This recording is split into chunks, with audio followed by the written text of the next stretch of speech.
ఇదేమో మీకు ఏమంటారు ఎమ్మెల్సీ కవిత నేను బీసీల కోసం కొట్లాడినా, తర్వాత కేసీఆర్ పాలన ఐఫోను, రేవంత్ రెడ్డి పాలన చైనా ఫోను, కాబట్టి మా నాన్న ఎవరికి చెప్తే మీరు వాళ్ళకి ఓట్లు వేయండి అని అంటుంది కదా. మరి మీరు ఉన్నారా దాంట్లో? ఇంకా నయం ఐఫోను, ఇంకా నయం లిక్కర్ సామాన్లను తీసుకొని చోటేయమని అడగలే. బీసీలకు ఎవరు నాయకులు లేనన్నట్టు ఈమెనే నాయకురాలు అయిపోయింది. నీవనే నాయకురాలు అయిపోయింది.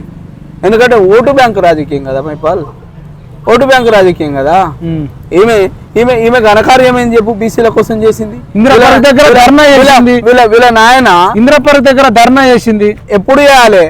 ప్రెస్ క్లబ్ లో ప్రెస్ వాళ్ళ నాయన దగ్గర చేయాలి ధర్నా, వాళ్ళ నాయన దగ్గర చేయాలి. స్థానిక సంస్థలలో బిజీ ఉంటాడు కదా, స్థానిక సంస్థలలో రిజర్వేషన్ తగ్గించినందుకు వాళ్ళ నాయన దగ్గర వేయాలి, నాయన దగ్గర వేయాలి. బీసీ కమిషన్ కి సభ్యులైనందుకు వాళ్ళ నాయన దగ్గర వేయాలి. రోస్టరు అడ్డదిడ్డమైన రోస్టర్ ఉండి వర్టికల్లో ఉద్యోగాలని కాల రాస్తుంటే, ఉద్యోగాలు వర్టికల్లో కూడా తీసివేయబడితే మాట్లాడని మీ నాయన దగ్గర పోయాలి.